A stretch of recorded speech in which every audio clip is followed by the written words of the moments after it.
हिमाचल प्रदेश के मंडी जिला का विकासखंड चौंतड़ा जिला कांगड़ा के साथ साथ लगता है। हम कह सकते हैं धौलाधार की मनोरम प्राकृतिक छटा यहाँ हमको देखने को मिलेगी। हिमाचल प्रदेश सरकार कृषि विभाग की प्राकृतिक खेती खुशहाल किसान योजना यहाँ लोगों, किसानों, महिलाओं की पसंद बनती जा रही है। चौंतड़ा विकासखंड के संगनेहड़ गांव में महिलाओं का एक स्वयं सहायता समूह प्राकृतिक खेती कर रहा है।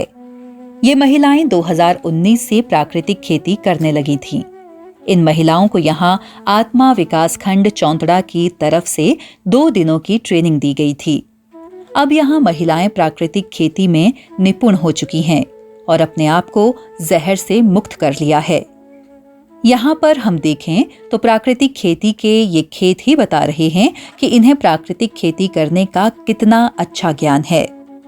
हम अभी संगनेहड़ गांव में खड़े हैं, जहाँ पर हमारी 8 महिलाएं प्राकृतिक खेती में लाइनों में इन्होंने कणक लगाई है, मटर लगाया है, अलसी लगाई थी और सरसों लगाई है। इसमें प्रॉपर हमारे पास यहाँ पर पूरा 13 कनाल का एरिया है, जिसमें से 5 कनाल में इन्होंने लाइनों में खेती की है, कुछ जगह में इन्होंने छट्टे में खेती की है।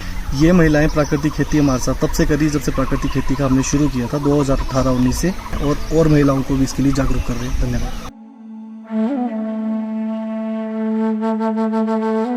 हर बार हम प्राकृतिक खेती पूरे विधि विधान से करते हैं, जिससे कि हमें अच्छा फायदा होता है। इसलिए हम सभी को ये उपदेश देना चाहते हैं कि आप सभी भी प्राकृतिक खेती से जुड़ें और जहर मुक्त अनाज पैदा करें।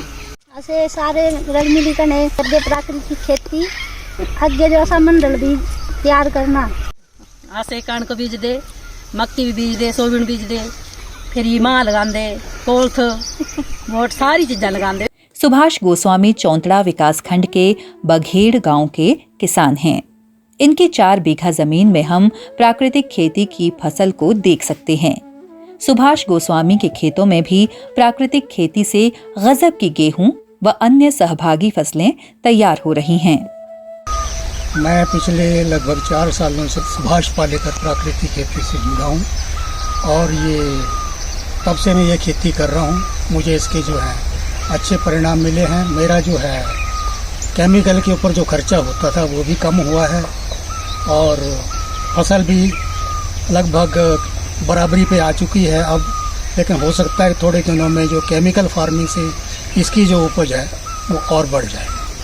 4 बीघे में मैं नेचुरल फार्मिंग प्राकृतिक खेती कर रहा हूँ। मेरे पास एक पहाड़ी देसी गाय है जो मैं 2019 में मंडी में कैंप में गया था, तो रास्ते में आते आते मुझे कहीं पहाड़ी गाय दिखी, तो वहीं मैंने बात करके दूसरे दिन में वहाँ से वो गाय लेके आ गया था।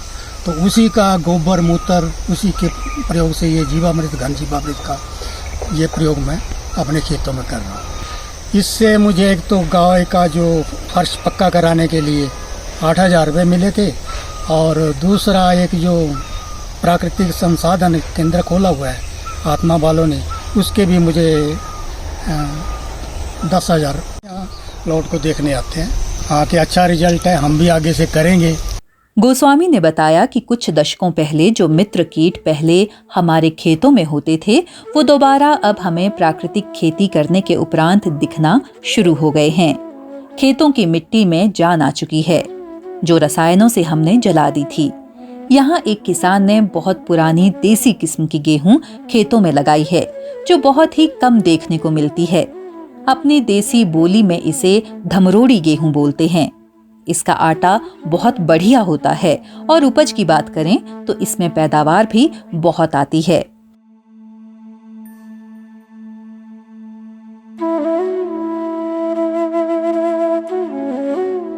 देसी बीज, जो पुराने बीज आज से 60-70 साल पुराने, और जो ये हमारी पैदा की हुई उपज जो है, इसके टेस्ट के बारे में कुछ बताना चाहता हूँ मैं।